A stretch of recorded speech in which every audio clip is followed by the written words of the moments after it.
Hello and welcome to Crucible of Words for more dedicated legacy action. Continuing on with our Depth December decks, we have got an incredibly spicy one today, and I did promise you something spicy, and I hope this delivers for you. So we are a mono-white Dark Depths deck. However, what I like to call this deck is the Mighty Quinchantress. So a little history lesson for you. Once upon a time ago, in like old extended days, there was a deck called the Mighty Quinn that was basically a mono-white control deck that was really slow and lumbering, and at some point it evolved into a deck that pretty much didn't do much with win conditions.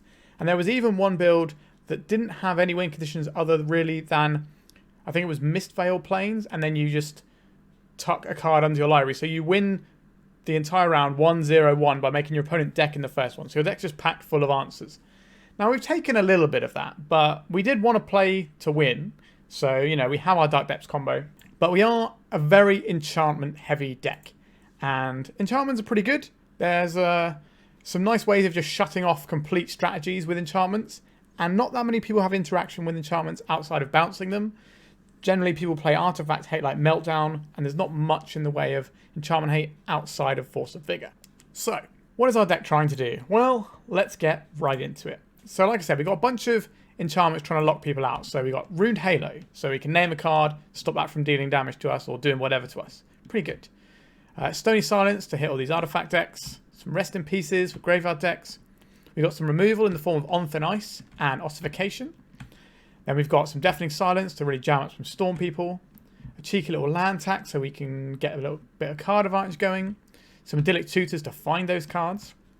Leyline of Sanctity. This is an interesting one, because we can put it into play on turn 0, which will turn on our Serra Sanctum straight from the bat, which is really nice to have. And, you know, Leyline of Sanctity is pretty good in a world of like scam decks and storm decks and various bits and pieces. So, surprising amount of value in the Leyline. And we also have 2 Court of Grace, which is a thing that can win us the game. Now, if your opponent's permanents can't deal you damage because of Ruined Halo, it's going to be very difficult for our opponent to get the Monarch from us, especially since we're trying to take away a bunch of their pieces. There's one enchantment here that is a very good enchantment, probably the best enchantment in the deck, and that is Urza's Saga, which is an enchantment land. So this can make our Serra Sanctum tap for mana, or tap for more mana, which is pretty cool. Now, the reason this is a Dark Depths deck is this little card here, called Solemnity. 3 mana, players can't get counters. Counters can't be put on artifacts, creatures, enchantments, or lands. So if this is in play, and we play a Dark Depths, it immediately comes in, it can't have counters, so it will trigger and make a 20/20. That's kind of the combo we're trying to go for. We have an expedition map to find off of our Saga to do that, and that's pretty much what we're trying to do with this. We also have the Thespian stage, we can go the normal route. Now, Solemnity has some interesting interactions as well, because Phyrexian Unlife. You don't lose the game for having 0 or less life. As long as you have 0 or less life, all damage to you is dealt as though it had Infect. Now, if you have Solemnity in play, you can't get counters. So, Phyrexian Unlife basically means that all damage dealt to you is in the form of Infect, but the counters never get put on you. So this and this is just a stonewall against aggro, which is really nice. There's also some other weird interactions that Solemnity has. For example, Urza's Saga can't get counters while Solemnity is in play. However, we are the people with the Solemnity, so we choose when it comes into play. What we do is we wait till our Urza's Saga has 2 counters on, play the Solemnity, and then we just have a token-making factory. So we can just spew out construct every single turn. A bit like the trick where you Thespian stage and copy your own Urza's Saga. So that's kind of where we're going with that. And I'm hoping that's going to win us some games. I'm not expecting to be 5-0 in this league, so don't worry about that. But we're going to make some 2020s off of Solemnity, and we're going to do some fun stuff along the way. Sideboard-wise, we've kind of just got more versions of the stuff we have in the main deck. So if we need more hate against Storm, we've got this, more hate against Artifact, more creature removal. If we're getting attacked by a bunch of creatures, we've got the Prison. A couple more Ruined Halos is like a nice catch-all that's also useful in certain decks. A little bit of just generic removal in Oblivion Ring and the Rest in Pieces. One Auramancy so we can kind of protect our stuff post-board. And here is the slightly more interesting one. The Spirit of the Labyrinth. Obviously not great in a world of Orcish Bowmasters. That's why it's in the sideboard. However, our deck is incredibly poor against Doomsday. Now this is just a little nod to slowing down the Doomsday deck. I'm not even sure if it's worth trying to beat Doomsday with this deck. It's just not going to be a thing that happens. Like, if you're any Thassa's Oracle decks that don't use the graveyard are going to be a really bad time for us. And that's just what we have to face here. And that's fine, you know, it's good to know what you lose to, right? So how we beat that is probably beyond me at this point. But we have a couple of Spirit of the Labyrinth which can do some work. But that's the deck. So essentially we're trying to ramp out a bit of mana with the Serra Sanctum and playing with these enchantments and just slowly box in our opponent with what they can do. And then sometimes just drop a 20/20 in their lap, or as a Saga. We do have the Shadowspear. Now we can't equip it once the Stony Silence is in play, but we have to decide if we want the Stony Silence or not when the time comes. Like, this is the first draft. There definitely can be some tweaks to this sort of thing, but I just wanted to get in there and see how it goes. I played something similar last year, but we've got some new technology since then. I'm excited to see how this new build that I've done will fare. All right. Sorry if that was a bit of a long deck tech, but we are done with that now. So just like and subscribe, and let's start jamming some games. If you're looking to play Legacy on MTGO like me, why not try Card Hoarder? They're a rental service that I personally use, and I found them better than other rental services that I've used in the past. So why not give them a try?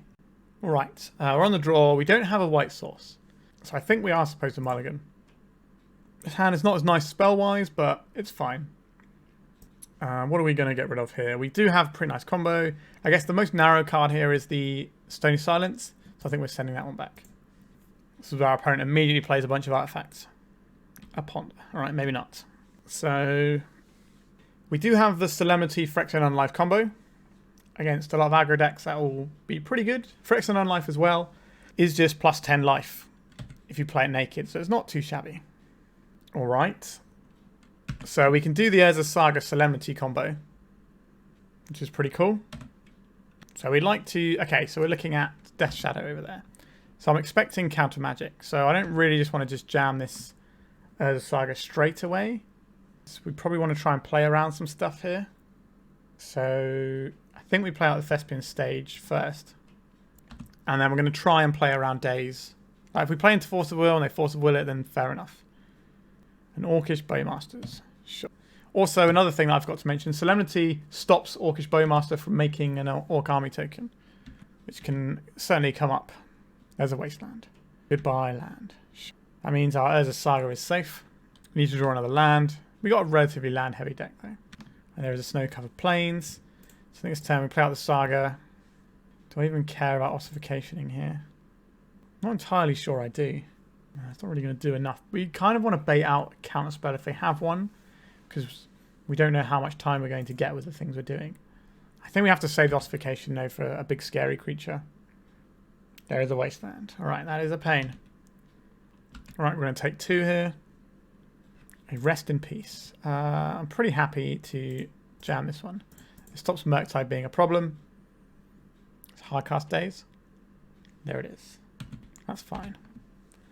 We do have the Ossification for the Murktide, and we do need to work through our opponent's dazes and things. And obviously the Solemnity Phyrexian Unlife combo can put a reasonable lock on the game, apart from like a Brazen Borrower type effect. A Dark Depths. Not quite the one we're after, was it? It'll be good the turn after we play the Solemnity. Are we trying to save damage by playing this? I don't think we are. I think we just use our life total a bit more. So another Bowmasters. Sure. So we can at least get rid of the 2/2 next turn. We take 4 and go down to 8 on this turn. Must be confused why they're not getting Swords to Plowshares or anything. Expedition map. I don't think we have the time to crack that, as annoying as that is. Right, so let's Ossification. A Brainstorm. Interesting. I wish that Expedition map was just a land.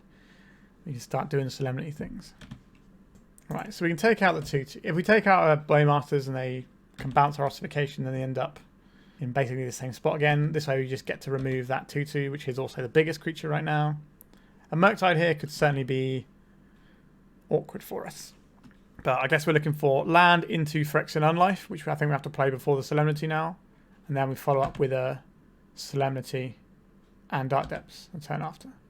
But if we don't draw land, we don't get to do anything really. Double Wasteland was strong. Okay. So I do think this is the one we play first. if this gets countered, we can still put a 20/20 into play next turn, just with the Solemnity. All right, we're in.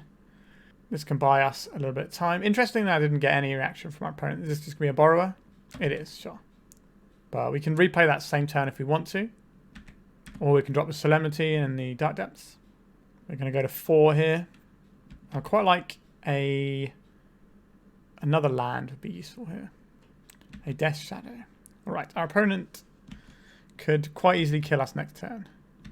I think it is the Phyrexian Unlife again. Have we got a counterspell this time? No. We're not playing the Dark Depths because we need the Solemnity in play for that to work. We've got another Borrower. We're going to play the Borrower. 3, 4, 5, 6. So if they overhit us for the first time, that doesn't go into poison counters. So this will put us to 0 life.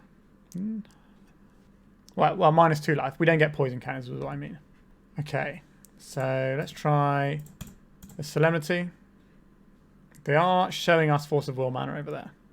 3, 4, 5, 6. That's still not enough to stop us, to kill us. All right, so we have an expedition map. All right. So what is our plan here? If we naturally draw a Serra Sanctum, we can Idyllic Tutor for Solemnity here. 5 mana. Is this just a Murktide? Yeah, okay. So they're making a little Murktide, and they can make a bigger Murktide down the line. Okay, they're going to snuff out their own Murktide. So that's going to grow their guys 5, 6, 7, 8, 9, 10. So this is going to be exactly lethal. And we're going to die from poison. Might be my opponent's first ever poison kill with Death Shadow. At least I hope I brought them joy with that. Okay, so this is a matchup for removal. So I would like some Ghosted Prisons, Stony Silence, Ruined Halo, Oblivion Ring, that sort of thing. Ossification, sorry, not Stony Silence. Ossification, Greater Auramancy, maybe. So what stuff do we have here that's no good? Rest in Peace is fine. Stony Silence is no good though. We don't need Deafening Silence either. I do like land tax. Leyline is also pretty useful still. What would I rather have from these things? Like, they don't have that many threats. So Ruined Halo, we can just name all of their things and eventually shut them off. We need less Idyllic Tutors post-board, I think, because we're going up to just having more of good things along the way. It does make it slightly harder for us to wrestle out our combo, but I think that's still acceptable. There are arguments for bringing in another Rest in Peace. I don't think I want to go down that route. Maybe, do we need this many Rest in Pieces? Yeah, I think so. There's probably going to be some Reanimator stuff going on in there. And it shuts off Murktides. Okay. This is a joke of a hand, unfortunately, so we have to run again it. Okay. We've got some removal. We've got some other stuff going on. I don't mind this one. I don't know about Court of Grace here. It's expensive. I think we're going to throw this one back. Alright, we can lead off on a basic, so that's something.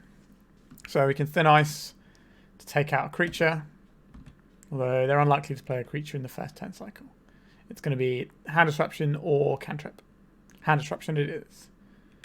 Alright, so we probably lose the on Thin Ice or the Ossification depending on what our opponent's working with. Oh, they took the Solemnity. Alright. They're scared of the combo. Another basic wouldn't be bad. Alright, let's just start jamming as a Saga. If they don't wasteland this, we can start making guys. If they do wasteland it, then that sucks for us, but at least we still have a grip full of removal. There's the wasteland. Yep.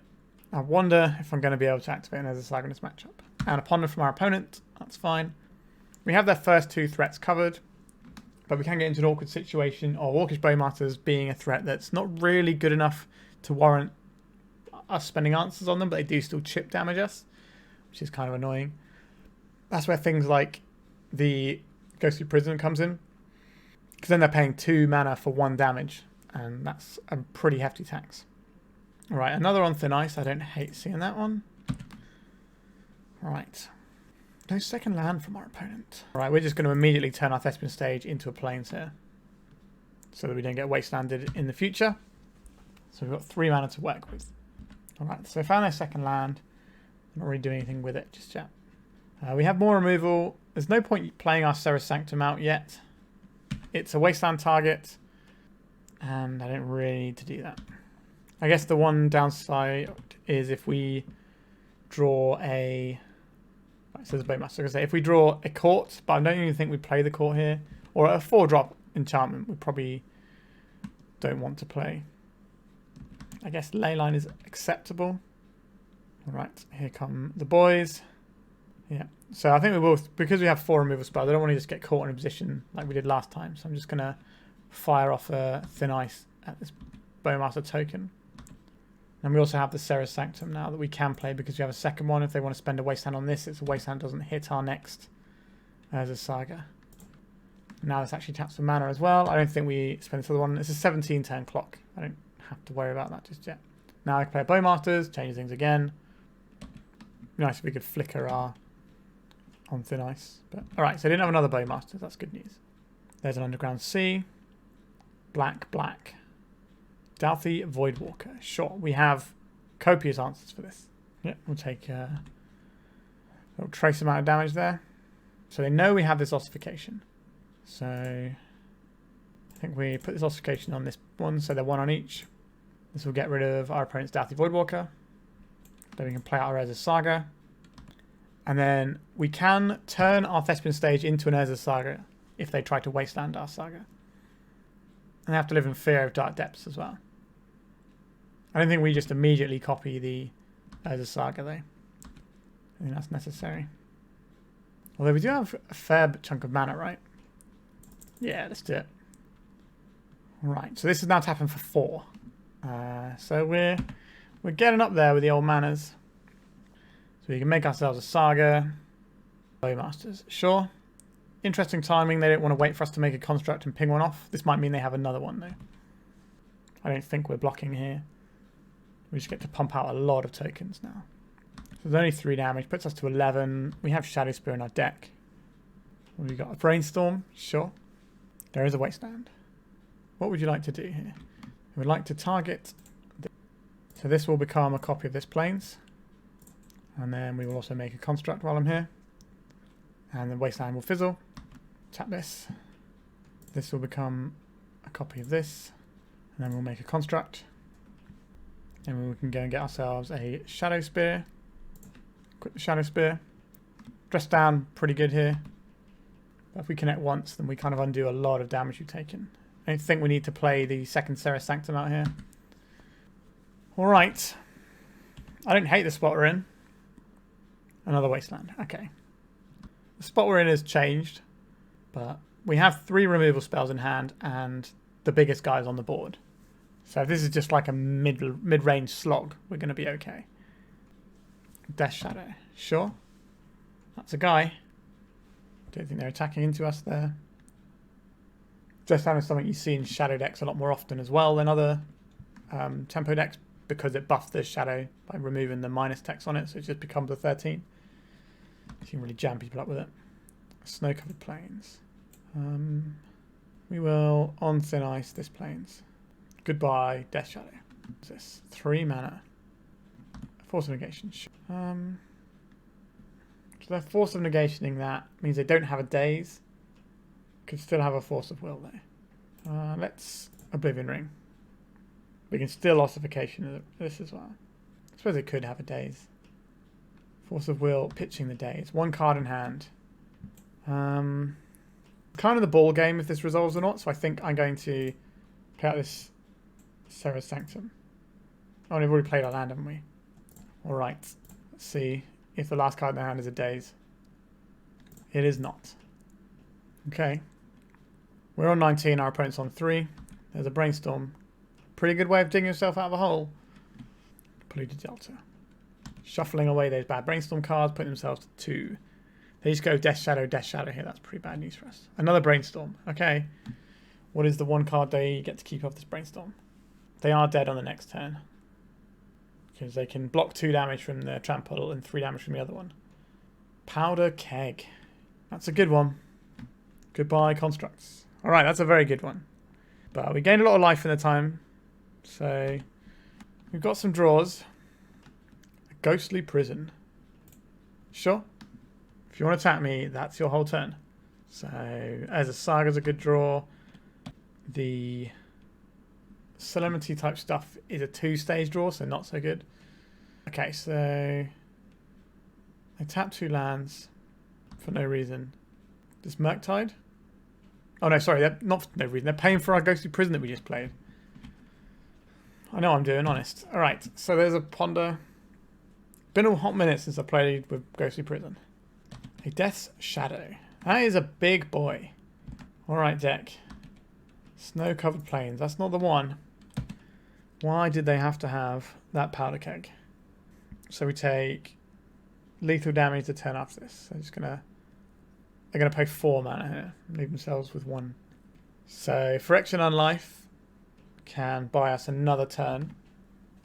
And then we could draw the Solemnity the turn after and just be lights out for our opponent there. I think the powder keg gone.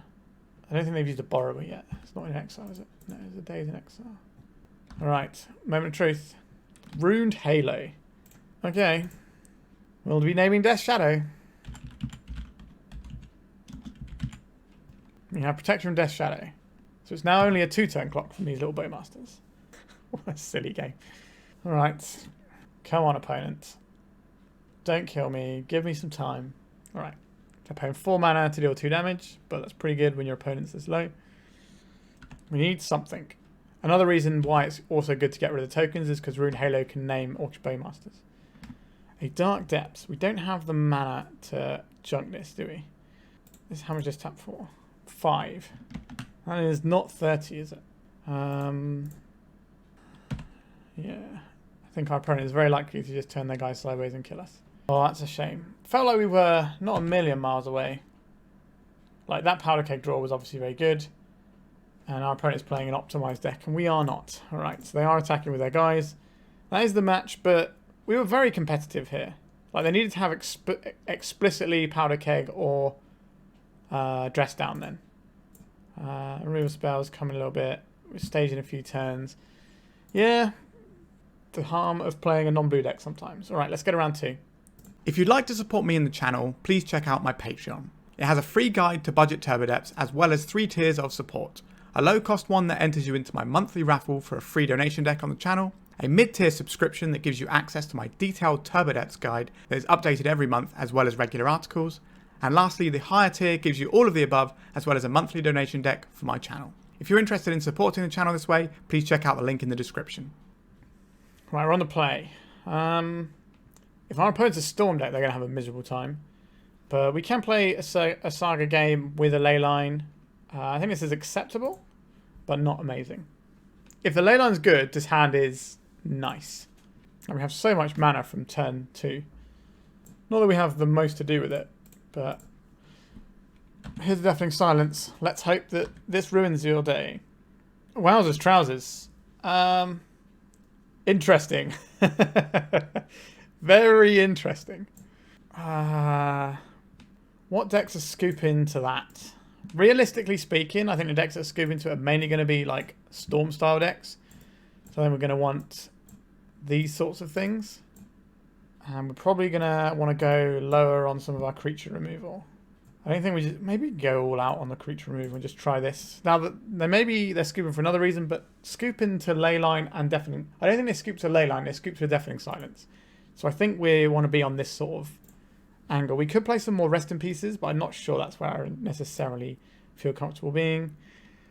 Seems fine. Let's jam. Now they might have just had a hand that got a little bit unstuck by that, but we'll see. Maybe they just didn't want us to have information and thought they were probably not going to win rather than just being stone cold to it. They thought concealing the information and getting to sideboard when we don't is just better. This hand doesn't really do anything, so let's go back in. If I think the Phyrexian Unlife is good, then we have this combo, and we also have the Stony Silence, so I'm down to clown. What are we getting rid of here? I know this is a combo, but I'm kind of tempted to just rely on the Urza Saga pumping out tokens instead and want to keep my mana here. Alright, let's see what flavour of deck that scoops to that we are. A basic mountain. Are we looking at mono red storm? Possibly. I'll play this out. So next turn we can play Urza Saga plus Stony Silence. And the turn after we can play Solemnity. And then we can just pump out Saga tokens if that's how we think winning the game is going to work. If they are mono red storm, Stony Silence isn't actually very good against them. Reckless Impulse. Alright, they were what we thought they were. They are a storm deck. So they can cast these cards next turn. Court of Grace. That's not the one either. So we'll play this Stony Silence. It stops like the Lotus Petals, and that's about it. Because these decks tend not to have much else apart from petals. Oh, it also stops Horn actually of Harnfell. That's a big one. Okay, we kind of want to get this Urza Saga. So we have two enchantments now. We play this taps for 2. So we play this, so it gets at least 1 counter, so it's still a mana producing land.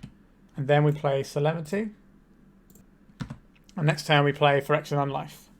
Oppressive white enchantments go. They might not be able to beat Phyrexian Unlife, because they deal damage.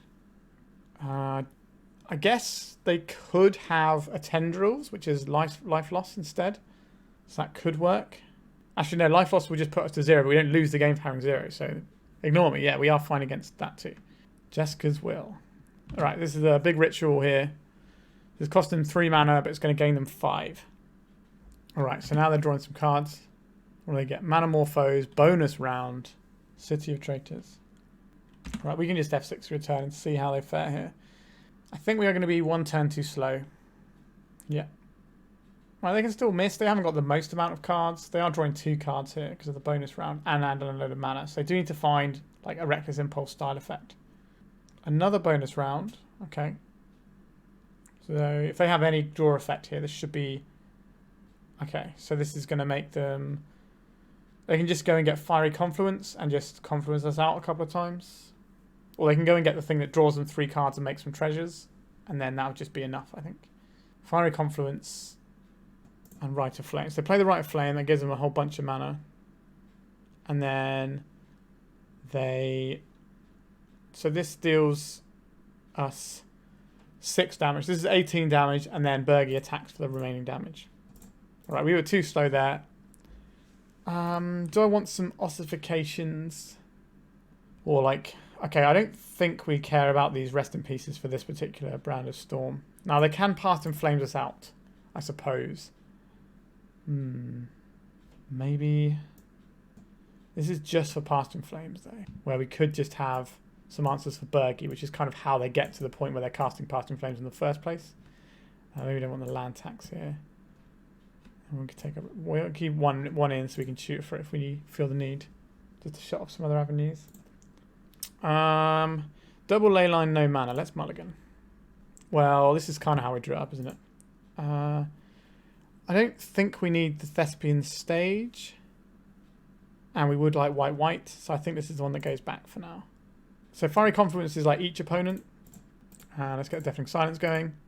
Say no to spells in your area. What have we got from your deck? Don't hate that one. Right, let's turn off Horn of Harnfell. And potential Lotus Petals. They might not have any Lotus Petals, but they sometimes have them. But it definitely switches off Horn of Harnfell, which is an engine. So it means they have to use their Bergie as a mana card rather than a card of vanish cards. Right, so Reckless Impulsing for next turn. They get to play one of these two next. Actually, no, they get to play both, right? Because this is only non-creatures. So do we want them to know that we have a massive amount of mana coming next turn? Or not? I don't think it matters too much, does it? Right, let's just make our guy for next turn. Is it the medallion or is it the Bergie?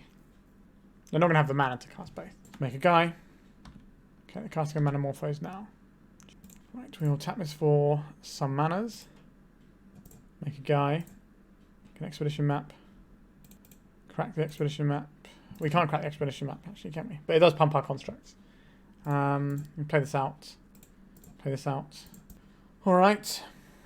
Some nice deck building synergy there, the old Stony Silence and the Expedition map, but...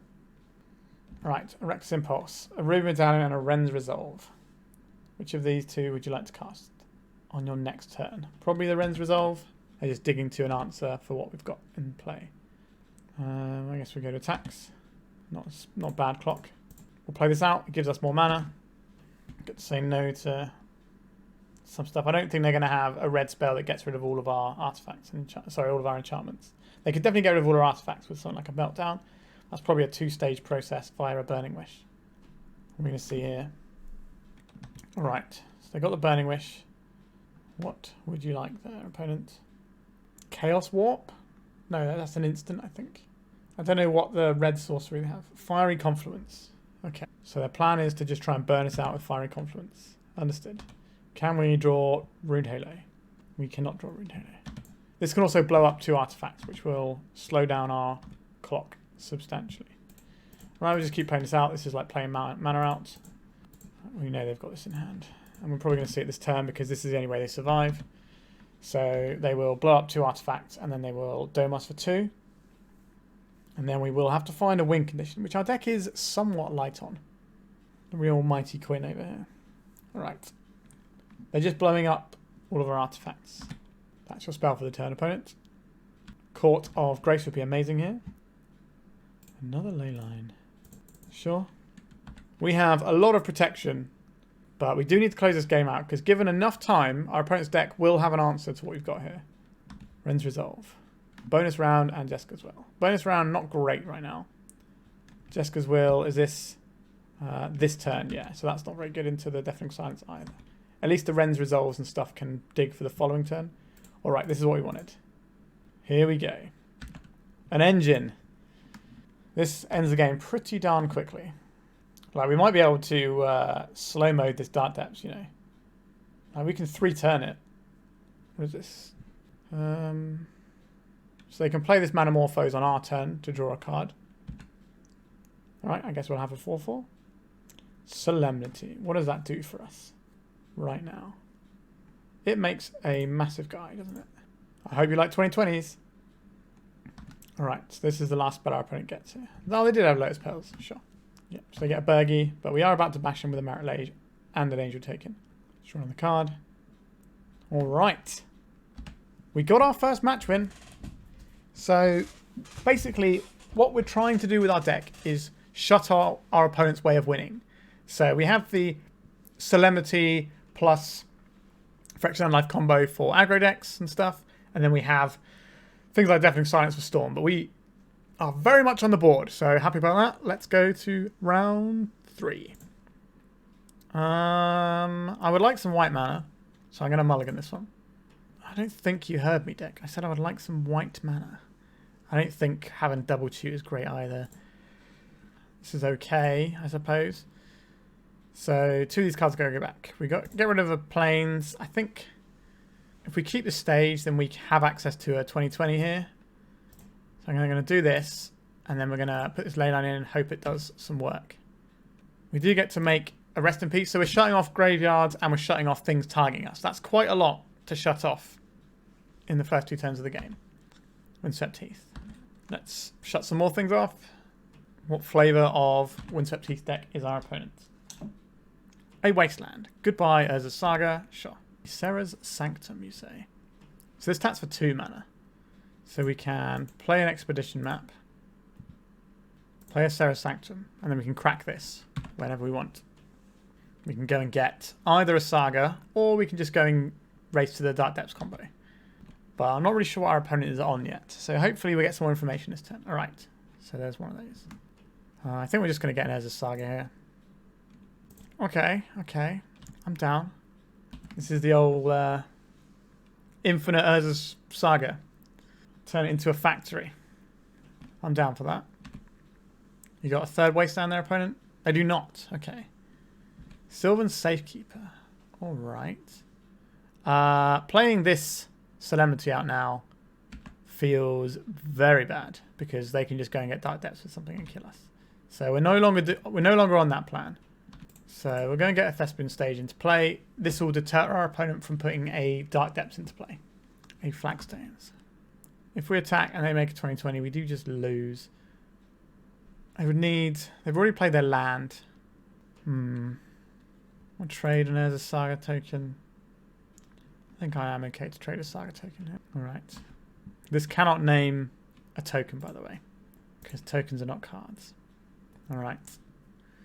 Do they have triple crop rotation here, or crop rotation thingy. Okay, they're just fetching around Pithing Needle.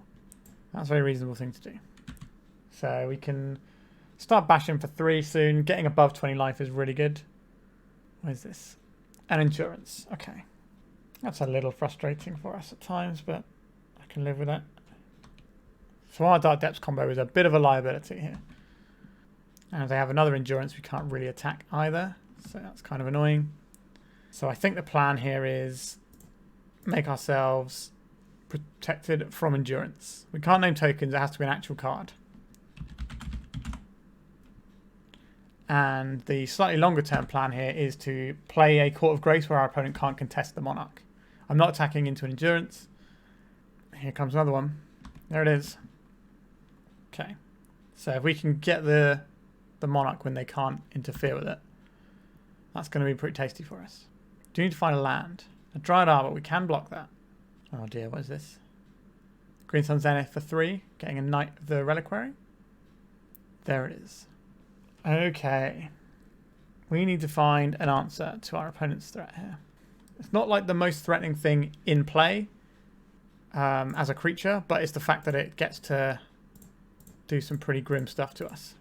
Alright, let's play Phyrexian Unlife. Next turn we can Solemnity, and that will protect us. It does mean that they have easy access to a Marit Lage. Sajiri Step. Okay.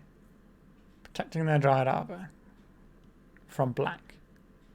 I think they just wanted to play a Sajiri Step and then have something to... Okay, that doesn't do anything with what we've got in play. That's nice. Swords to Plowshares on our guy. That's fine. Our plan here is our opponent can't deal with Solemnity, we win the game. That is the plan I'm hoping for. Now, they probably have a Boseiju in their deck. So we'll have to win before that happens. Alright. Let's assemble the combo. Is this enough to annoy our opponent? So they have a Boseiju. If they tutor for a Boseiju, then it can't do its thing as a wasteland. Because they can't do the trick of getting it back from the graveyard, because there is no graveyard. Maze of Ith, sure. Sylvan Library. That can certainly help find a Boseiju. Right, this is going to lower our life total. Right, we'll shut down graveyards again. This also gives us more mana for potential Serra Sanctums. We can also use the activate ability on our Shadowspear to get rid of Indestructible if that would be relevant. I doubt it will be. But it could mean that our Marit Lage can best theirs in combat. Alright, opponent. So they're just going to keep thinning their library until they find the Boseiju. Yeah, it's paying a bunch of life. If we can find additional copies of the Solemnity and the Unlife, then we should be okay. Green Sun Zenith X equals 3. Is this just another knight, or have they got something scary? No, just another knight, sure. So they're just on thinning out their library plan and making it more likely to draw that one of Boseiju. Right, that's one of the things we wanted. If we can find a second Solemnity, then I think we should be able to lock this one down. I don't believe they play 2 Boseijus. Yep, just shrink the deck. If they got another Flagstones, alright, so they get Dark Depths, makes it 2020. They have a Boseiju here, or they just wait in so that as soon as they draw it, they can kill us. That makes sense. It won't work though because we have Phyrexian Unlife, so we do get to take a hit before we start taking poison damage, so we can go to -30 or whatever. Okay. And they keep shuffling their library as well off of the... after they've Sylvan Library using their abilities here. 3 mana. 4 mana. It's another Green Sun? It is, okay. So again, another shuffle effect. Another Knight. They can really peel through their library. Runed Halo, what does that actually do for us here? Very little. Because we can't name Marit Lage, because that is a token, not a card. And to prove that, look, Marit Lage doesn't exist. But we can name Knight of the Reliquary. Okay, so we're just in the let's hope our opponent doesn't draw the thing. So get Flagstones. I'm surprised they haven't sacked their Flagstones yet. Alright, they're getting another Flagstones here. And they're just using this to thin out their library even more. Alright. Greater Auramancy looking pretty handy in this matchup. Collector Oof. Sure, we can't use our Shadowspear. But our plan is to draw another Solemnity and make it so our opponent can't ever beat what we do. Right, we'll play out our thing that we have. I said no graveyards, opponent. No graveyards allowed. So they've got to find one card in half of their deck, but they have 3 extra draws a turn to try and find it. Bajuka block. Do they have any more fetchables? Who knows? There's a forest. Does Windset Teeth got any fetchables? It does. It has a plateau. Alright, so they've cut out like 4 cards of their deck this turn. They don't have any more fetchables left. Alright, opponent. Who can draw their thing first? I'm drawing to 3, but I'm only drawing 1 card a turn. I've kept a card. There's a Reclaimer. Alright, Solemnity. Not Solemnity. We can on Thin Ice this Marit Lage though. We're just going to get another Dark Depths and make another 2020. No, they have another Security Step still. Sure. That's fine. Because if they don't have the Marit Lage, they can only hit us for 6. Alright, the reason they're hitting themselves with a plough there is so that they can draw more cards off the library. Yeah, we're just playing the derpy lock enchantments and our opponent is just trying to combo. Or find the pieces, even. Alright. Don't do it to me, Sylvan Library. They are getting through that library at a feral pace, though. 4 mana. Minsk and Boo. Okay. So this can draw them a lot of cards. They can't put counters on stuff because of Solemnity. I thought the Planeswalkers wouldn't enter with an ability, but... Oh, we've drawn the second Solemnity now. That might be game. Do you have 2 Besages in your deck? Otherwise, this game is going to come down to decking. Serra's Sanctum will allow us to play this Court of Grace right now. How can they take the Monarch from us? Their creatures will still do damage to us. So we would get a 1-1 every turn. Our opponent would get the Monarch, which might help them draw the thing they're trying to draw quicker. Because clearly there's something in their deck they're looking for. So I think we pass a turn. Now, the Serra Sanctum allows us to play all the spells we could ever want. So, oh wait, Solemnity doesn't name Planeswalkers, right? That's why it's artifacts, creatures, enchantments, or lands. That's why the Minsk and Boo can put counters on itself by plussing and come into play, but it can't put those counters on opponent any creatures. Land tax. Yeah, that's pretty good. I'll take a land tax. Oh, now who's the person playing all the ramp? Our opponent will deck way before us. Alright, so they're doing this now because they don't like the cards on top with the library. They really have 2 Besages in their deck. Oh, they're sacrificing that so we don't get to do our thing as well. Sure, I'll have a Dark Depths. Yeah, because they sacrifice their land, we don't get to land tax. But we have lots of mana, we just want to thin the cards out of our deck. Have we seen the Caracas? Has that been and gone? Yes, it has. Good. I thought it had. I'm drawing an additional card here. Right, we'll just keep playing Solemnities. Our opponent doesn't have a Marit Lage anymore. Got Maze of Ith here. Dark Depths of their own. Sure. Right, they can bounce off each other. We can't activate our Shadowspear because of their Collector Roof. So any of our removal spells killing the Collector Roof can also give us a win. They can attack with enough stuff to take the Monarch, so I don't really want to do that. Just in case they do have the second Presage. Who said Legacy is a quick format, right? We're 20 turns in. An Urza Saga that can't get counters. It's not very exciting. It does produce mana for the purposes of Serra Sanctum, but I think we're just going to keep this one in hand. I don't think we've shown them an Urza Saga yet, have we? We have shown them Urza Saga.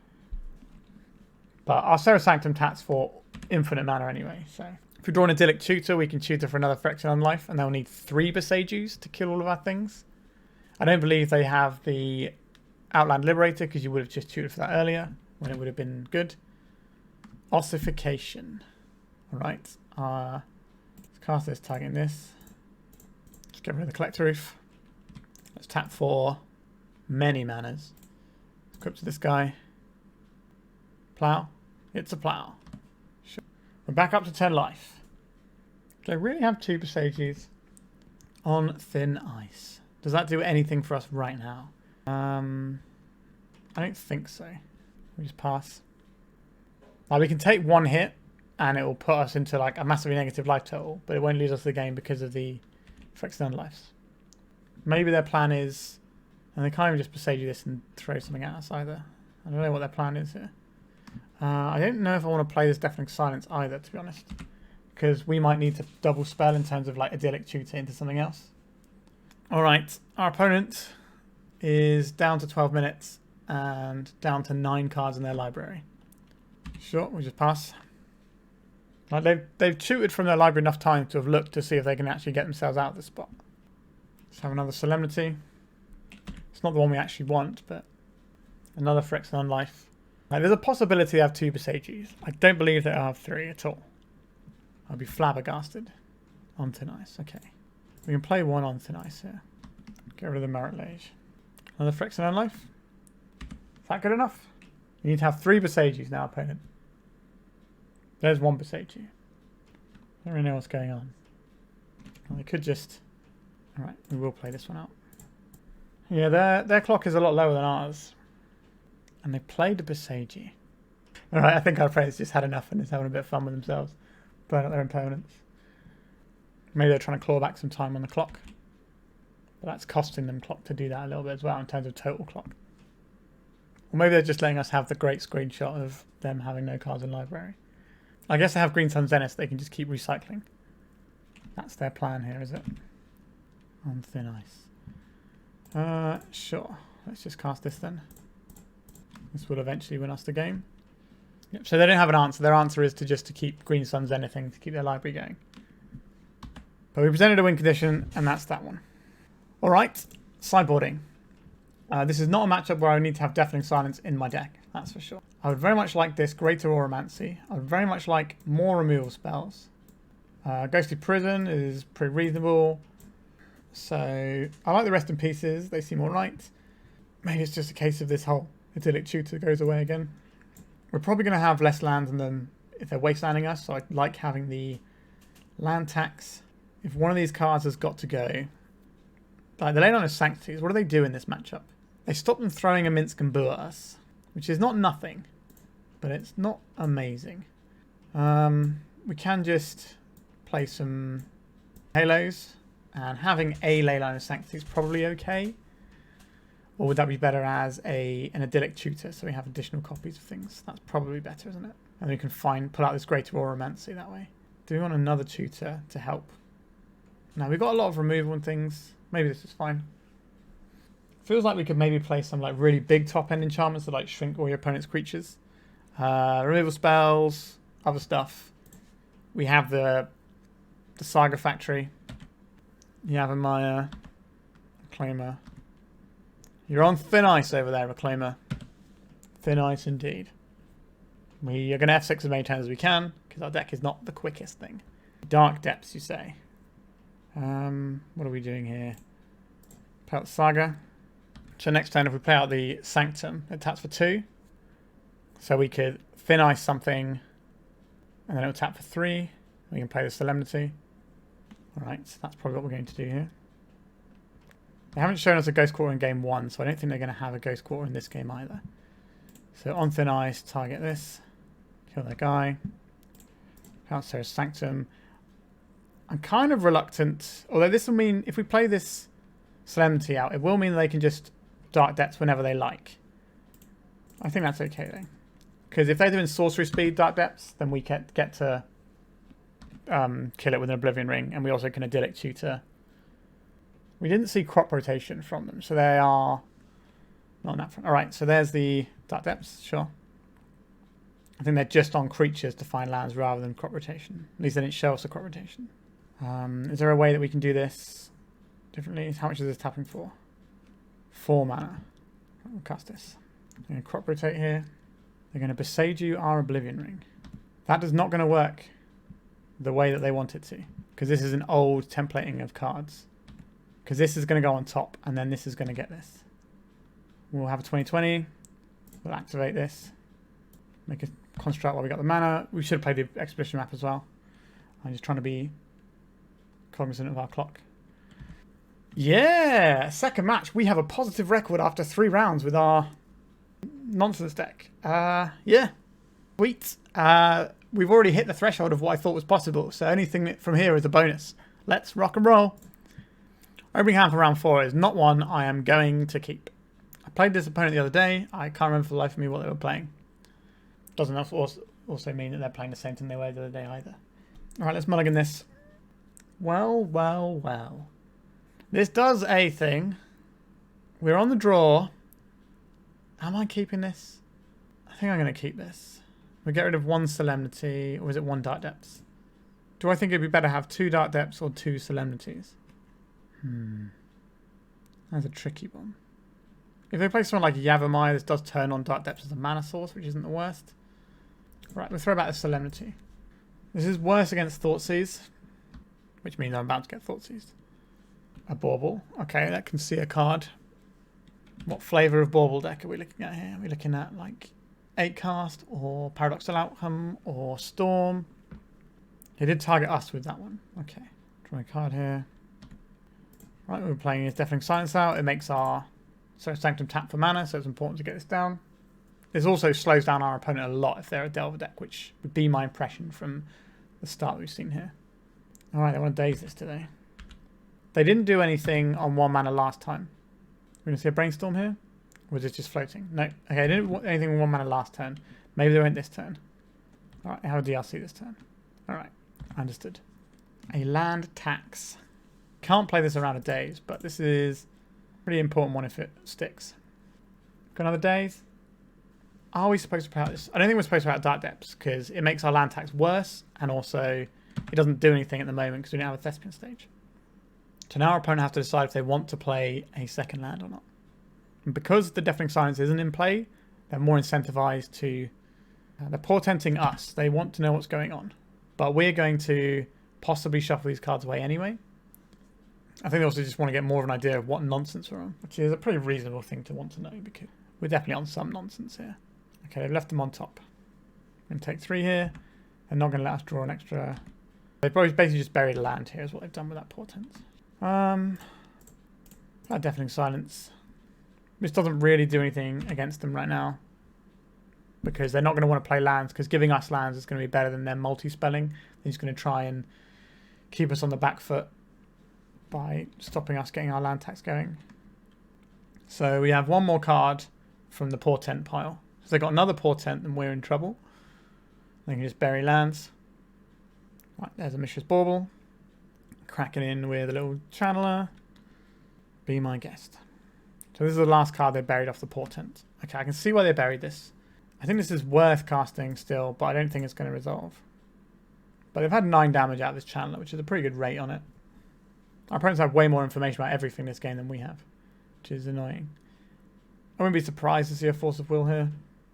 If they have a daze, then yikes. Yep, there's the Force of Will. Pitching a Murktide. I guess they don't want to play the second land out, they just want to ride this Channeler all the way to the bank. I think this is probably going to be a reasonable matchup for us in a lot of ways. We've got a lot of non-basics to play on. Just throw out some removal that's slightly harder for them to interact with, I suppose. Like they still have counter spells, but we've got some cheap removal. I don't know, rest in peace. Maybe that can save us next turn. Turn this Channeler into a 1/1. Some amount of the cards in our opponent's hand are definitely going to be lands at this point. And they're going to clean up rather than let us land tax. A Leyline of Sanctity. You are not the one, are you? So we know they've seen the Court of Grace. So we're going to discard... I think we know they've seen the Leyline as well, right? So we discard a Leyline here. And we'll probably sideboarding the Leyline out anyway. It stops Lightning Bolt, but Runehaler does that and much more. So it's just a better card.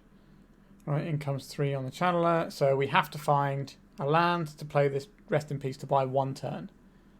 We do just straight up die to Lightning Bolt here. That's just the life we're living. Right, we didn't find it. We just found another Dark Depths. Alright. We do have a lot of lands in our deck, but we couldn't find it that time. Alright, let's split these piles up a little bit. So, what is going to be useful? I would like these Runed Halos.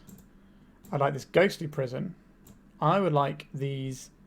the Spirit of the Lamps are okay because they've shown us they're playing the Rug build that doesn't have Bowmasters. So let's see what's coming out. The Ley Lines, we do not require those. The Deafening Silence is okay. Jam our opponent up a little bit, but it can sometimes jam us up. If we were to cut that, I like the land tax in a Delver matchup. Feels like a good place to be. Stony Silence, that can get right out of here. And that takes us to 60. Do we want the Court of Graces? I think we probably do. Do we? How many threats are they going to have? If we get into sort of a grindy game, it can do some stuff. Trying to resolve a 4-drop is a little tricky. What would we play instead? If instead of these, we play Ghostly Prison and an O-Ring. That sounds a bit better, and we're just trying to win off of Marit Age and our Sagas, or our opponent decking. We do also have the 2 Spirit of the Labyrinth, which can shut off Brainstorms and stuff. Alright, our hand doesn't do anything. Let's mulligan. This hand also doesn't do anything, so we're mulliganing again. Sure. Alright, so I would like to keep some lands and some removal, I think. We do have our combo here, though.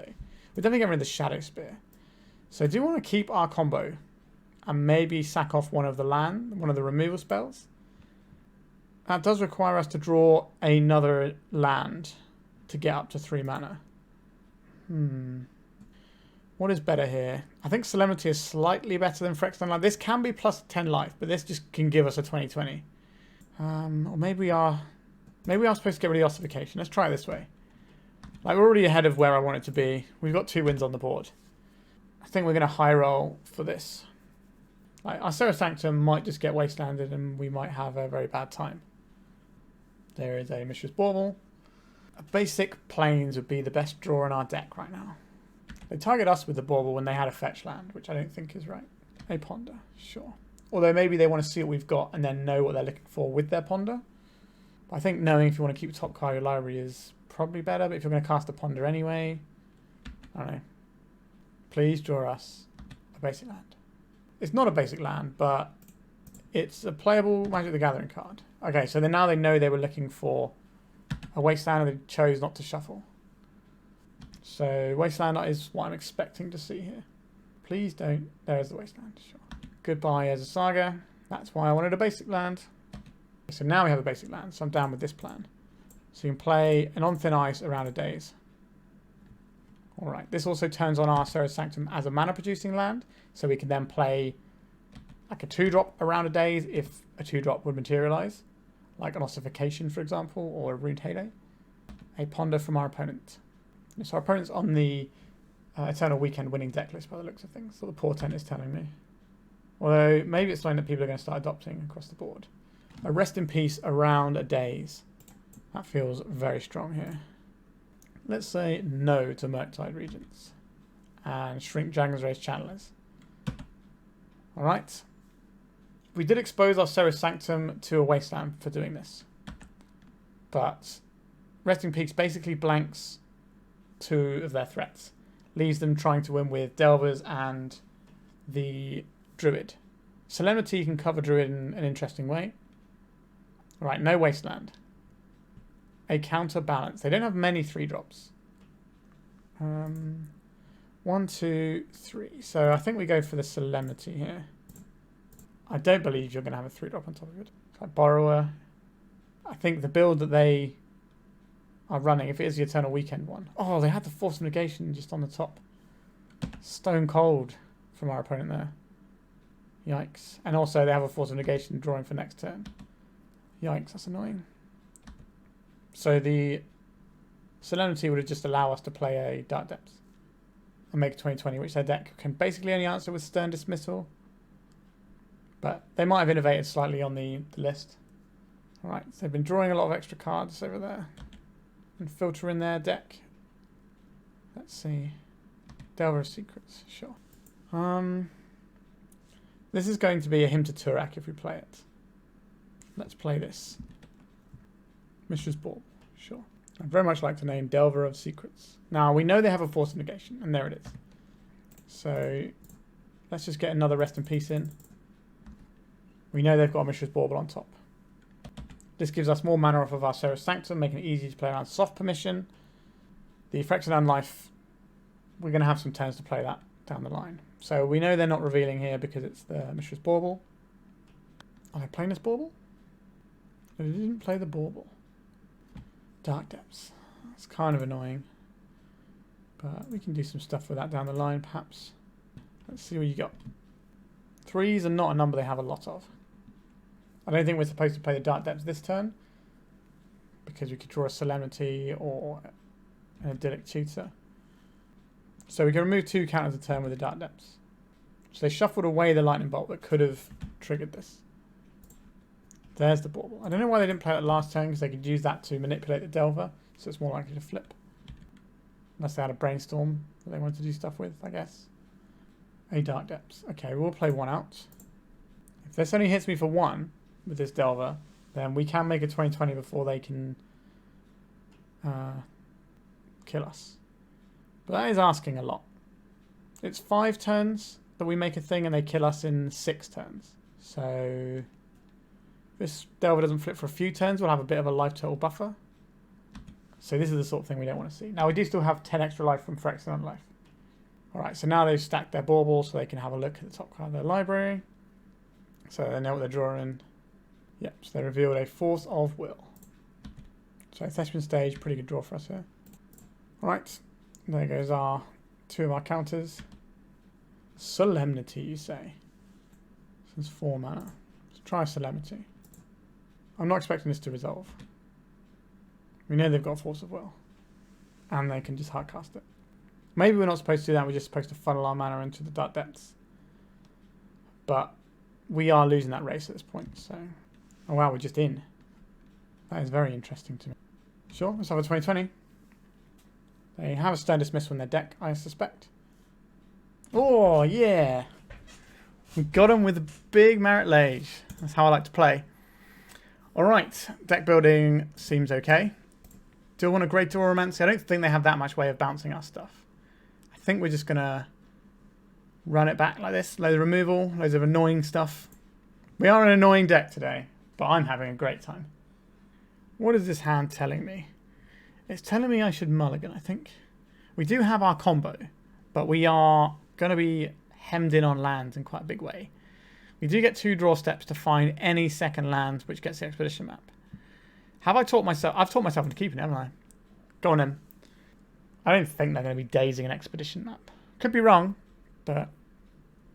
Right, so starting on a basic.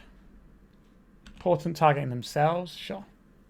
So we go planes into expedition map. Then even a non-basic land can find us a land. Even if they wasteland. Right, so... I'm not a massive fan of having another Sanctum. We did find a land, it just wasn't the one we wanted. Okay, so they let that through because they didn't know it was what we needed to happen. So we're looking for, ideally, a basic plains here. I would settle for an Urza Saga or a Thespian stage, but a basic plains would be aces about now. They shuffle off this Ponder. There's a Bauble. Who are you going to target, opponents? So there's the wasteland. Targeting us with the Bauble. Please find a land. We did find the land we wanted. Alright. Pretty good. We can go and find another basic plains and then we're absolutely kicking the gas. We can start casting Ossifications around days and then we can cast our combo around days. I'm weirdly optimistic, which is probably going to be our undoing, but we'll see. Right, so cracking their Palooza Delta. There's a Volcanic. We're going to see a DRC, I believe. Nope, just a Delver. Similar but different. There's a Bauble. They're waiting for us to crack this. They're going to use the Mishra's Bauble on themselves to make the Delver flip here. So we're going to get a Snow-Covered Plains. We just want to have our mana underneath us because I think if this game goes on long enough, we should win. Alright, we will try this Ossification. We can use the On Thin Ice later. Alright, so we get rid of their threat. We have their next threat answered.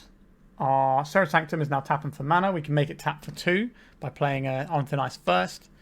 We can get a Ghostly Prison down. If they waste down our Sanctum, we have a backup Sanctum. So, yeah, I actually like our spot here. Our opponent's only got 4 cards in hand. They're going to have a 5th card. They're just cashing in their Bauble, but that's not going to come around till our turn. No follow-up play from our opponent there. A Ruined Halo. We can use that later as a sort of weird pacifism. If we want to play around days, we need to play the Serra Sanctum out, which is what I'm going to do. Ghostly Prison. This will really slow down our opponent's game because they have to choose between attacking or casting spells at that point. I imagine we're going to see a Wasteland on the Sanctum, but they don't need to do it now. They can wait till their turn in case they need it for something. Seeking of the Beast. A Brainstorm and a Polluted Delta. Sure. So we can Ruined Halo the Questing Druid even. I don't think they want to fire off this Wasteland. I think they want to use it for mana to maybe cast the backside of Questing Druid and then cast a Brainstorm. But obviously I don't know what's in their hands. That could certainly change things around. There is a Questing Druid. There is the Brainstorm. They agree with my assessment of what their best options were. So now they've refueled in a pretty reasonable way here. They're going to be at like 6 cards, I think. With the mana ups, they could even play another creature here. Dark Depths, you say? Alright, let's cast Thin Ice, targeting this plains. Alright, they didn't want to interact with that. That's interesting to me. How much is this tap for now? 3 mana. That's a Solemnity around days. Let's try it. Been saving your spells for this? They have been. Alright. I don't think we want to fire out a Ruined Halo into days. We don't need to play into a days. We can see here. A Counterbalance. Sure. They already have a Wasteland for our Dark Depths. So we're not really trying to jam that just yet. But if they fire it off in the Sanctum, that gives us a chance to play the Dark Depths in 2 turns. Depends what we want to do this turn. Solemnity is pretty great. Play out the Sanctum. Let's try Solemnity. You got 3 on top? I hope not.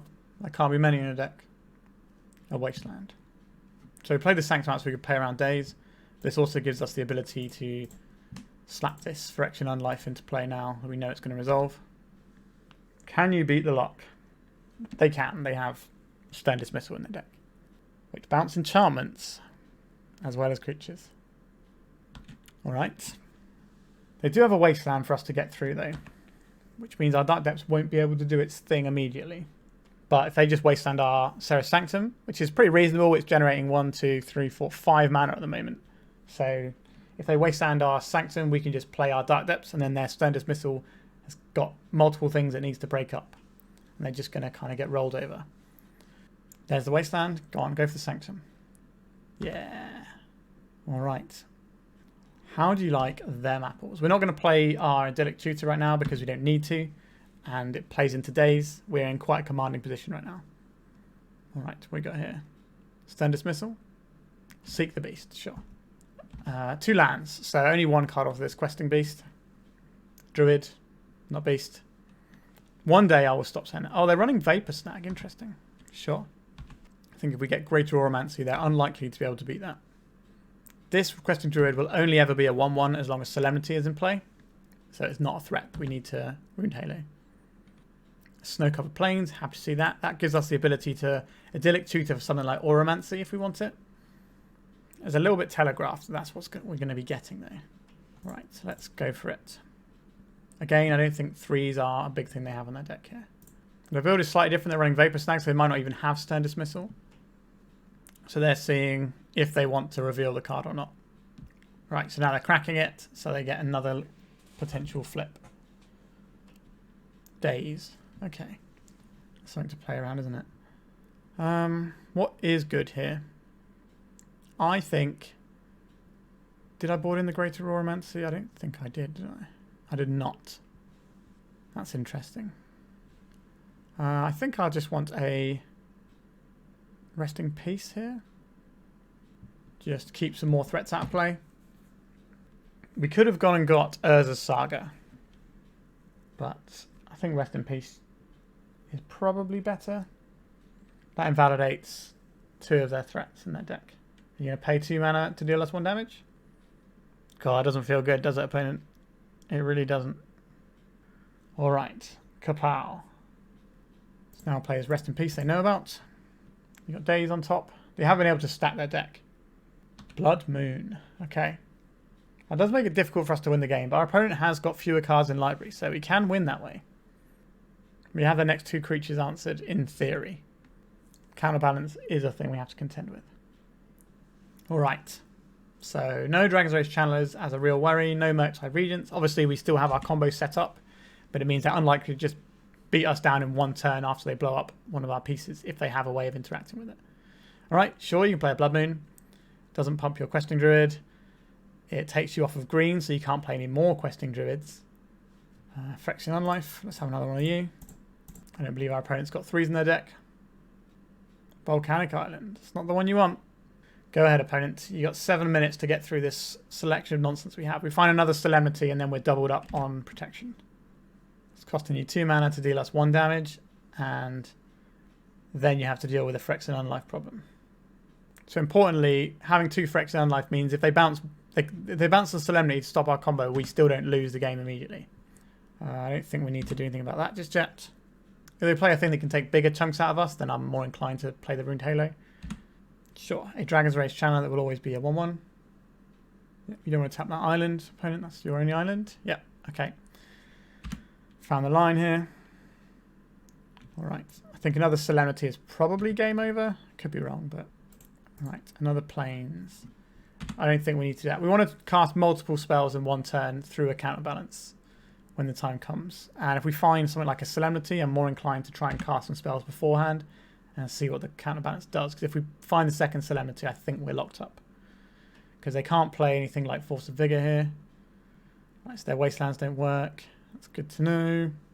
We can also get rid of their Blood Moon at some point with, let's say, an Oblivion Ring. And then play a Dark Depths, make it 2020.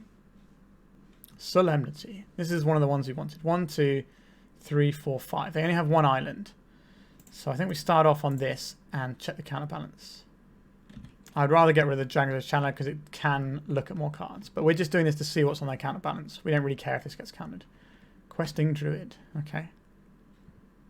There's a Solemnity into what we know is a 2-drop on top of their library. And we can pay around days. They only have 1 island because of their own Blood Moon. So we can't double days here. This will give us the double lock. And that, I believe, should wrap things up. I'm not sure what our opponent can have to get through double Phyrexian Unlife Solemnity combo. Oh, we've skipped our turn there, but that's fine. Sure, you can seek that beast. Again, exile pile, what do they find? Force of Will and Dragon's Race Channeler. Sure, be my guest, have a Delver. The saddest little questing druid, never gets to quest anywhere. Sure, you've got some creatures. They can't play this questing druid because of their own Blood Moon. Thespian Stage, sure, I'll play that out.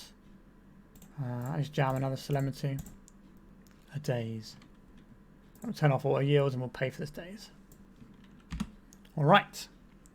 Triple Solemnity, double Phyrexian Unlife. Can you get through that, opponent? We're kind of attacking on a weird axis that you don't normally see in Legacy through lots of enchantments, specifically permanents, that just clog up the board. So, yeah. You've got 4 minutes to get through our thing. If we find another Phyrexian Unlife, then I'm going to feel very safe. Portent with weird art. Cool. Yeah, you carry on. So you got some sort of like Hercule's Reef call for enchantment, specifically for me. That would be weird.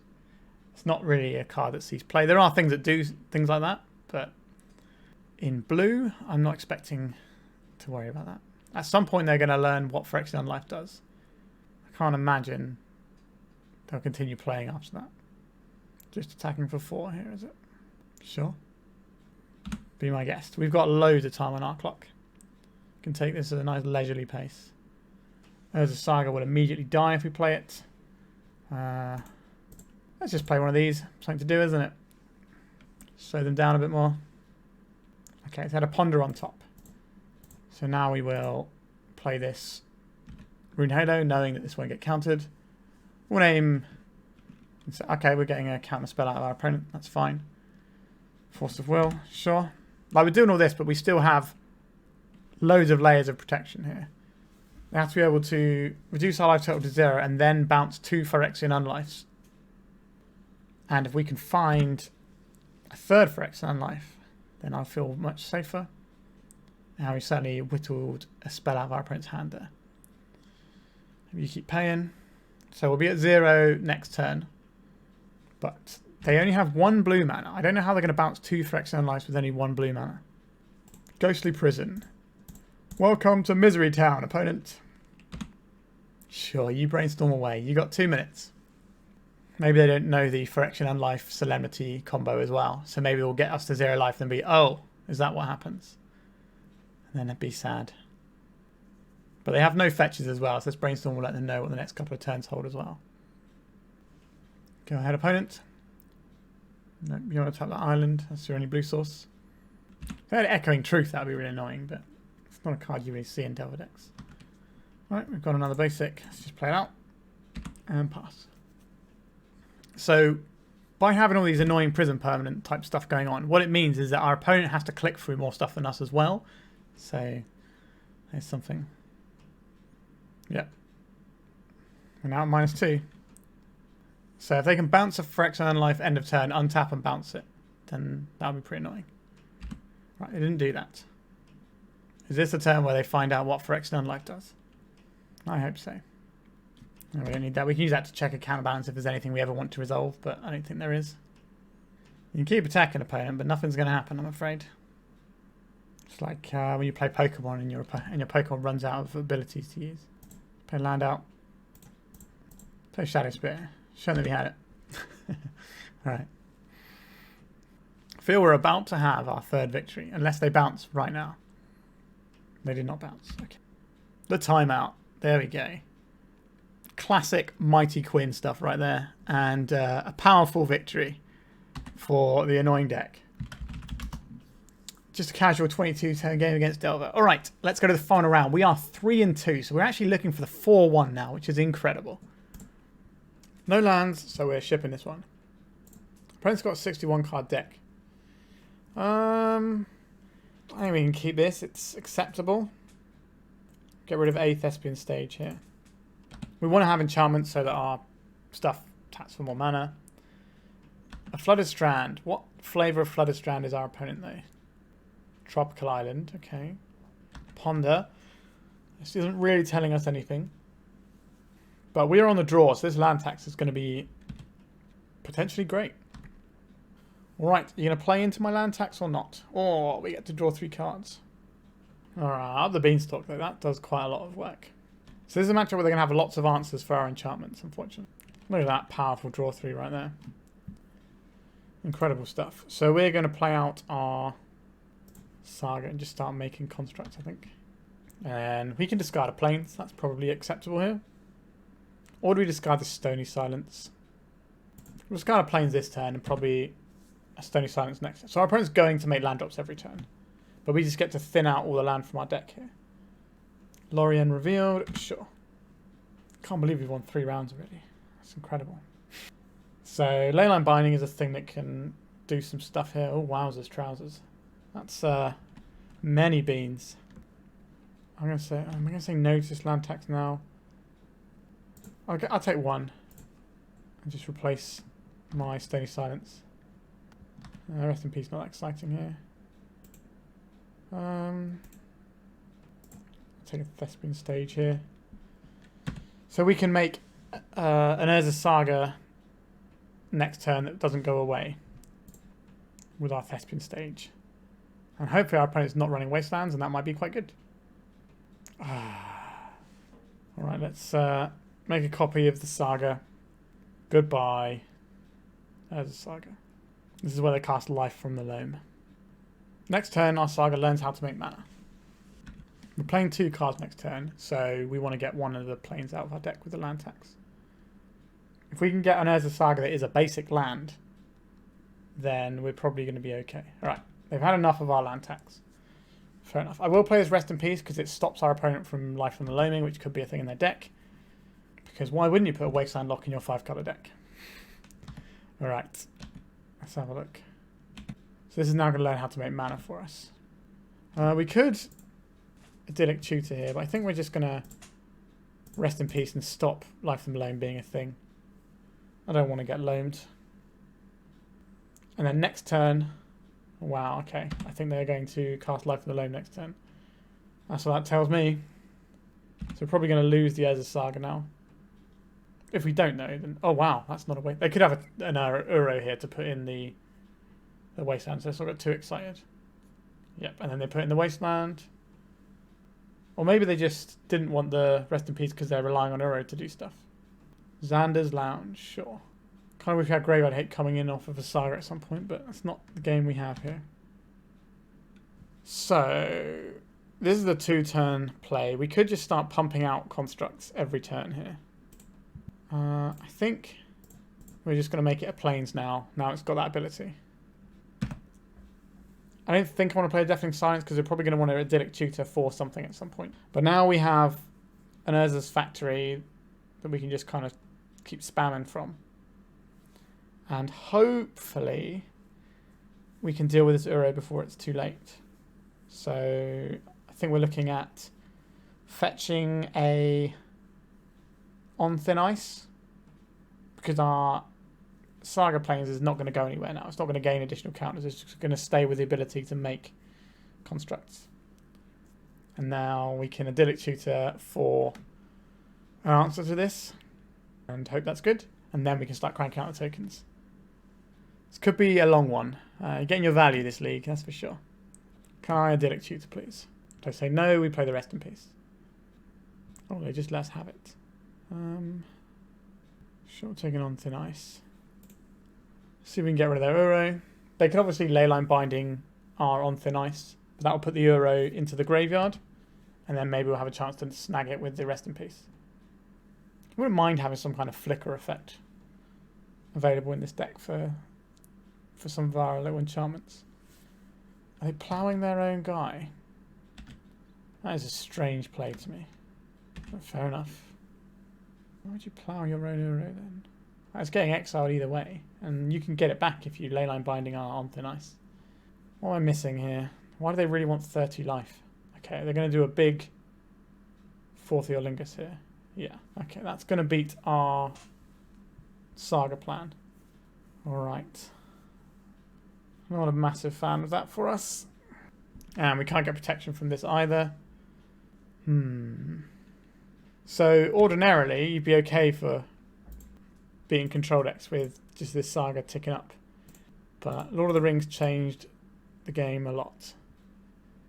So Idyllic Tutor. 2, 4, 6, 8. What are we supposed to do here?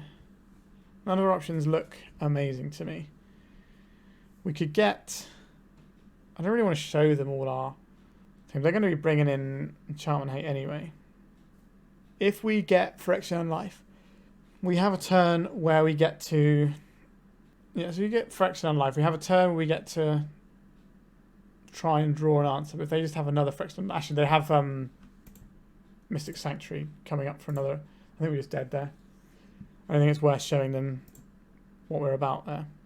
Alright, so first things first, we've got some cards we don't really need in this deck. Deafening Silence, this isn't really the matchup for it. The Stony Silences, they can go. The Leylines, they can also go. So we've got 8 dead cards here. So Spirit of the Lab is definitely going to be useful here. I wouldn't mind some Prisons just to stop them doing big 4th Eolingus turns. They're going to have to wait a turn on those. Rest in Peace definitely does stuff against them. Oblivion Ring is fine here. Greater Auramancy is great, unsurprisingly. And we can either bring in things like Ruined Halo, or we can bring in things like Ossification. I think I prefer Ossification, because if they have an Uro, they can just keep attacking with it. And that's not going to be great for us, because they'll still be drawing cards. So something along these lines is where I'm thinking. This is going to be a very difficult matchup. This is why we maybe want more Greater Auramancies. But even then, like, we're trying to play a slow, grindy game, and our opponent is better at that. And they also have very good answers for our quick approach to this game. We can cut off an Uro here, and then do Urza Saga stuff. That seems fine. And we also can try the combo, but the combo is not going to be very good against our opponent, because they've got... I don't know if they're going to keep Swords to Plowshares in, actually. I did see the construct. The Saga for making constructs, though. That changes things. Right, we'll play this out. Right, let's say no to your graveyard, please. Spell Pierce. Good old-fashioned Spell Pierce. Sure. We can go and get our Thespian stage and assemble our combo. Xander's Lounge. It's not really the land our opponent probably wanted. Dress Down is something we have to worry about now as well. Court of Grace I like, though. Will it resolve? That's another matter. If our opponent taps out this turn, then maybe we just jam the Court of Grace. We'll see. We don't really have much to bait out the court. Alright, so cycling for the Lorien revealed. So they could do something like Uro into Wasteland here, which means you don't get to jam a Court of Grace. Ponder. What would they tap out for with 1 or 2 mana here? Just more cantrips, I guess. That makes me less inclined to jam this Court. So we just get max value. So this does give them blue mana. So they could be doing Dress Down here. Do I want to play into the Dress Down or not? I don't think I do. Is that true? Go on then. Alright, so they had the Plough. But they're still holding open Spell Pierce here. So we'll go and get ourselves an Expedition map here. So we can find some more land when the time comes. And pass. Prismatic Ending on the map. That's sad. We can play our enchantments just without having a target. But I'm not big into that one. Right, let's have a basic here. I think that's better than playing the Court of Grace into open blue mana. They've shown us Wasteland as well. So we can attempt to put a Marit Lage on the stack next turn. There was a nice little pause after I made that Thespian stage. That made me think my opponent doesn't have an answer for it. They're firing off ploughs all over the shop. Don't do it, bro. Feels like they're about to fourth your Lingus us. Nope, they didn't. Okay. So now we have a choice. We can either... Ooh. How does Spirit of the Labyrinth change things? Does it change things? I'm kind of into like draining our opponent's removal. Like they've got Hardcast Force of Negation up, so I think this is the shrewder move here. I will play out a Serra Sanctum. It doesn't tap for anything but 1 mana. I think that's acceptable. So this is going to stop our opponent's Beanstalks, their cantrips and stuff. So this is definitely going to be worth a removal spell if our opponent has one. And then maybe our Dark Depths can get all the way. Right, so now they're just holding up Force of Will mana. We're not winning this game if we're not attacking, right? Play Dark Depths and pass. See if that spooks you at all, opponent. Leyline Binding. They're just throwing a Leyline Binding away and we have a Marit Lage on board. Yuck. Not a fan of that one. We've only got 2 cards in hand though. Fourth Lingus where X equals 2. So what they're going to do here is they're going to attack into us. Well, they've made 2, so they can definitely get the Monarch. And we have 2 cards in hand. If we copy this, we lose a lot. Although if we draw any land that we can actually make mana from. I didn't come here to not make 2020s. That's not why you're watching my channel, right? So let's make it 2020. Force them to have something. This might be a case of they need the Monarch to try and find the removal spell for our guy. And they just missed that I was going to make a Marit Lage. So no Prismatic Ending. Land. We did find a land. Go to tax. We do get to take the Monarch potentially this turn. Oh, wow. They burned that Leyline Binding when we had on board Marit Lage. That's really weird to me. All right. So you're saying there's a chance. I think I like how I've sideboarded here. I don't think I do want Deafening Silence. Like, I'm kind of umming and erring about it, but I don't think that's what I want to be. Land tax is great on the draw. Maybe we're supposed to be boarding out on the play, but our opponent is a very land-heavy deck. I'm going to say no to this one. All right. We'll keep this one. Ossification goes. And we kind of start the game out very similar to the previous round. Previous game. Ooh, another Urza Saga. That's not too shabby, though. That means next time we can play the Rest in Peace to shut off Loam and Uro. And then we can just start Sagaing and force our opponent to do something about it. Oh, nearly played the wrong one. We want this as a Saga in. Let's play a Rest in Peace. Spell Pierce. Okay, so it is the same game again. But if we work through these counter spells, then our scarier stuff gets online. Our Phyrexian Unlife combo is not actually very good here in this matchup. We don't really have enough slots to change it. That's a problem. That is some card advantage right there.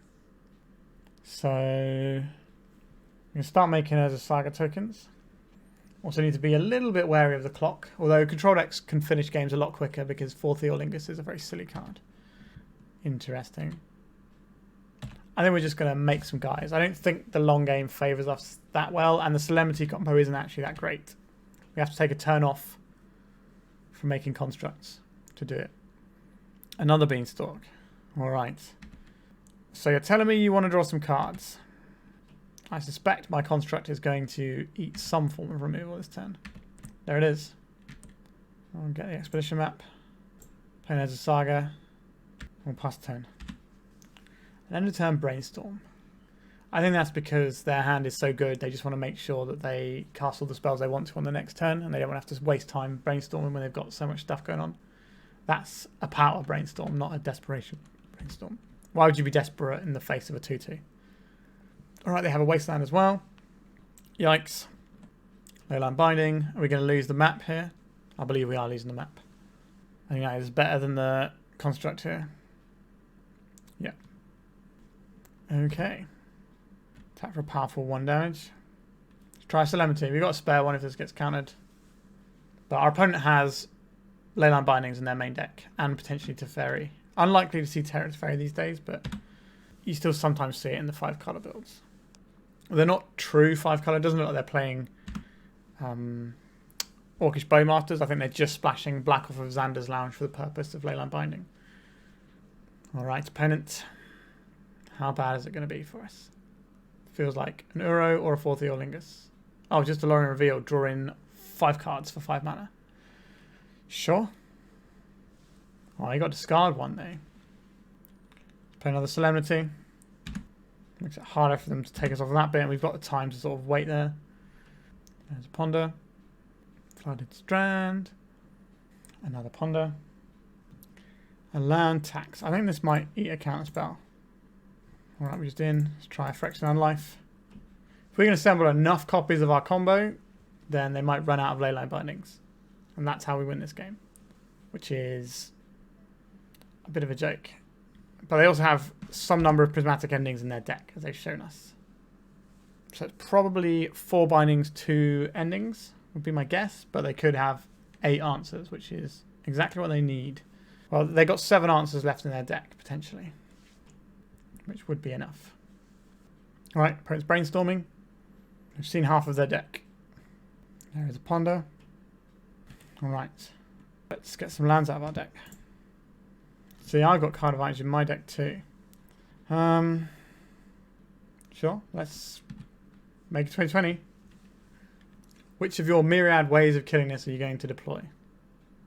A Leyline Binding. That's a good and righteous way of doing it. Sure. Let me see here. Cycling a Triome. Alright, we're going to see here. Surgical Extraction on Dark Depths. Alright, so we're not winning with the 2020 anymore. That's fair enough. Our main win condition in this game is for our opponent to deck. Or timeout. That's what we're going for right now. Which is sad. But you got to do what you got to do to win games of Magic sometimes. Alright, so we're seeing something big here. A Lorien Revealed. Draw another 5 cards. So they're going to have like 11 cards in hand, 19 cards in library. I think next turn at some point they might end up with more cards in hand than in library. There is an Uro. Sure. I'm not sure if our Idyllic Tutor is going to resolve. Seems unlikely given our opponent's enormous hand. I'm going to pop our opponent's graveyard out here because it's so big and these are important cards to work out what they have left. Terminus. Some Uros. Okay. Yes, I would like to draw 3 cards. We are not going to deck first, so our opponent has very much made sure of that. And Urza's Saga. I don't hate that as a thing for us. Oh, we can't get counters on it. I do hate that as a thing for us. Whoops. That was a bit of an error. If this Idyllic Tutor resolves, and that was a huge punt. Oh my god.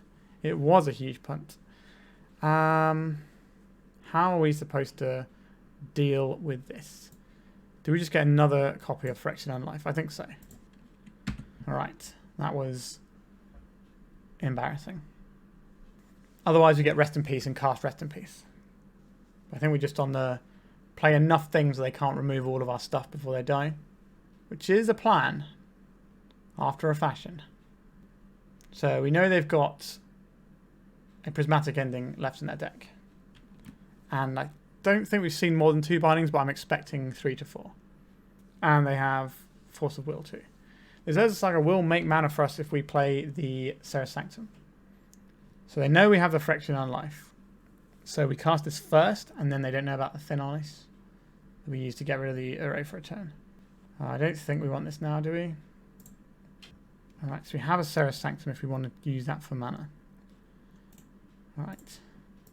1, 2, 3. Let's try another Phyrexian Unlife.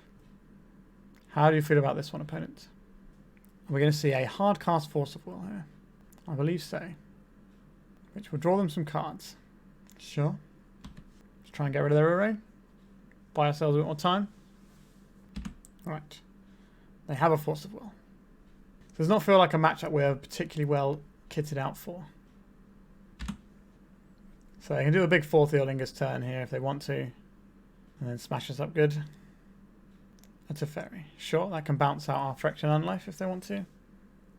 There it goes. Mystic Sanctuary, what would you like? Force of Will.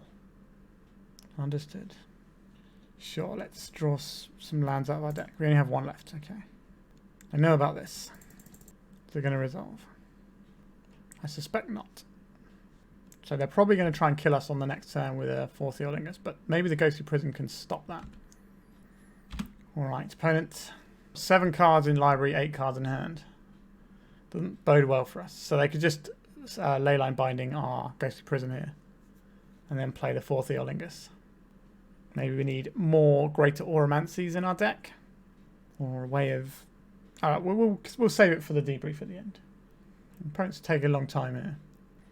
These are not optional triggers. They will have to draw these cards off like the Beanstalk.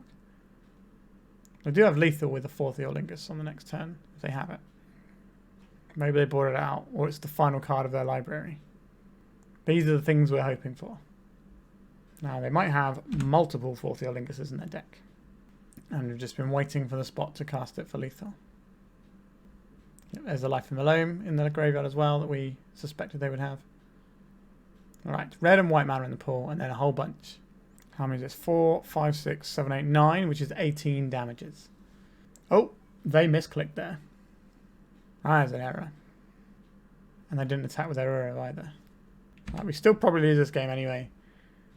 But they didn't want to attack with the Uro. They probably just have another 4th Theolingus this turn. Usually 2 is what you see in these control decks. Oh no. This is going to put them to 1 card left in their library. On their next draw step. Oh, they dredged Life in the Loam. So they're just taking the... It's taking the L there. Our opponent misclicking has saved us the game. Unless we're going to see something weird here. No, they can't waste down their own Mystic Sanctuary. Which could have been a play. Let's cast this to make sure they don't have any graveyard. Alright. We managed a 4-1. However, one of those wins was because our opponent misclicked. So a 3-2 is what we really got. So let's talk about the deck. So a 3-2 is above where I expected this deck to do, which is nice. I'll take that. We have some very, very good sort of matchups in our deck because we can just play all these really awkward prison things that just stop our opponent from playing the game, and they're kind of along an axis that is actually more difficult to interact with in Legacy than like Artifact Prison is. So that's pretty nice. And obviously you have the curveball of, you know, being a weird deck doing stuff. So yeah, we have different combos. We can lock people down, do all our nice things. The Thespian stage didn't really feel like it was doing that much work for us. I think we could probably think about trimming a Thespian stage here. And just having like another planes would probably be alright. I think we need more stuff for control matchups. I'm not sure how we're supposed to beat those control matchups. Maybe we're just not supposed to.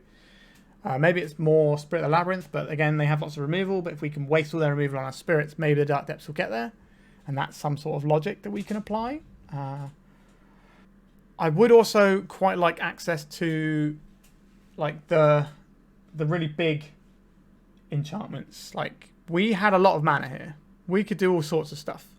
We could, if you really fancied it, could play Enduring Renewal, which is every turn you search your library for enchantment, put it into play, and then you're not allowed to cast spells for the rest of the game. So every turn you get that spell.